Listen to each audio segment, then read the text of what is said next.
Moi, c'est Flavien, je suis le CEO de PointScore. PointScore, c'est un fournisseur de statistiques dans l'e-sport. Alors l'e-sport, c'est les compétitions de jeux vidéo, donc League of Legends, Counter-Strike, FIFA, etc. Et nous, ce qu'on fait, c'est qu'on collecte les stats, la performance en fait, des joueurs professionnels d'e-sport. Une spécificité, c'est la manière dont on les collecte, ces statistiques. En fait, on analyse les flux vidéo en temps réel, avec des technologies d'intelligence artificielle, et on extrait en fait, les statistiques.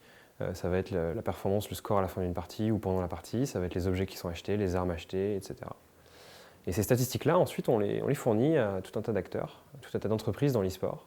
Ça va être par exemple un coach d'une équipe professionnelle ou encore par exemple un média ou un journaliste qui veut écrire un article. Et enfin un site de Paris qui essaye de faire des cotes sur les compétitions d'e-sport. Un des premiers challenges qu'on a en ce moment, c'est en tant que fournisseur de statistiques, on s'adresse à plein d'acteurs différents. Comme je le disais, donc ça va être des médias, des équipes pro ou des sites de Paris par exemple. Et chacun de ces acteurs a des besoins légèrement différents. C'est la même ressource, c'est la même statistique, mais parfois il faut la travailler un peu plus. Donc par exemple, un coach il va demander plus de profondeur dans la statistique et dans l'analyse plus que juste le chiffre. Ou un site de Paris, au contraire, il va vouloir des probabilités d'événements. Qui gagnera le match, quel sera le meilleur joueur, etc. Donc on a ce premier challenge qui est un challenge de produit qui est de travailler sur notre donnée et sur la forme de notre donnée. Un des autres challenges, c'est un challenge technologique et technique. L'intelligence artificielle qu'on développe, elle travaille sur des jeux, sur des flux vidéo différents. Et le but du jeu, c'est de faire plus en plus de jeux différents. Aujourd'hui, on fait League of Legends, on fait Counter-Strike, on fait Dota 2, on fait Overwatch. On aimerait en faire plus.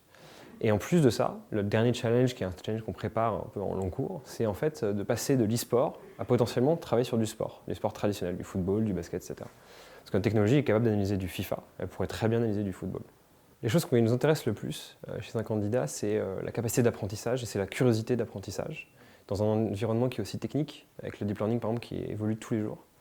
Ensuite, la rigueur et la volonté de créer des infrastructures fiables, c'est hyper important pour nos clients, qui se basent entièrement sur nos informations fournies pour créer en fait leur business. Et enfin, le dernier point qui est très important pour nous, c'est le jeu vidéo, le gaming, qui fait partie un peu de notre culture. C'est pas partie prenante, partie totale de notre culture, mais c'est quelque chose quand même d'assez fort. On a une curiosité envers les jeux vidéo et une volonté de s'intégrer dans un écosystème qui est l'e-sport, qui est complètement naissant. Et il y a énormément de place pour une entreprise comme la nôtre et pour les futurs employés potentiels.